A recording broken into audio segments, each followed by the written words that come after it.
New ইয়র্কের রাজনীতিক ও mayor পদপ্রার্থী জোহরান মামদানি বর্তমানে তীব্র বিতর্কে জড়িয়েছেন তার এক বক্তব্যকে ঘিরে। সম্প্রতি তিনি একটি ব্যক্তিগত গল্প শেয়ার করেন, যেখানে দাবি করেন তার এক খালা আন্ট 9/11 হামলার পর ইসলাম ভীতির কারণে সাবওয়ে ব্যবহার বন্ধ করে দিয়েছিলেন। কিন্তু এই বক্তব্যের সত্যতা নিয়ে সামাজিক মাধ্যমে তোলপাড় শুরু হয়েছে।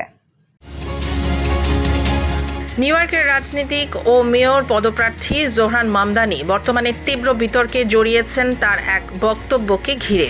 সম্প্রতি তিনি একটি ব্যক্তিগত গল্প শেয়ার করেন, যেখানে দাবি করেন তার এক খালা বা আন্ট 9/11 হামলার পর ইসলাম ভীতির কারণে সাবওয়ে ব্যবহার বন্ধ করে দিয়েছিলেন। কিন্তু এই বক্তব্যের সততা নিয়ে সামাজিক মাধ্যমে তোলপাড় শুরু হয়েছে। I was speaking about my aunt. I was speaking about Zerafui.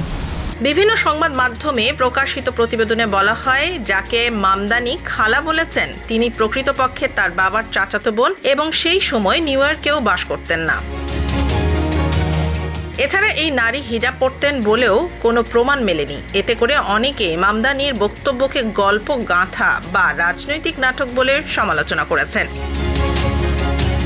তবে মামদানি ব্যাখ্যা দিয়েছেন যে দক্ষিণ এশীয় সংস্কৃতিতে আন্ট বা খালা শব্দটি প্রায়ই বিস্তৃত অর্থে ব্যবহার করা হয়। কেবল মা বাবার বোন নয়, ঘনিষ্ঠ আত্মীয় বা পরিবারের বন্ধুকেও বোঝানো হয়। তিনি বলেন তার উদ্দেশ্য ছিল 9/11 পরবর্তী ইসলাম ফোবিয়া নিয়ে সচেতনতা সৃষ্টি করা, কোনো বিভ্রান্তি তৈরি করা নয়।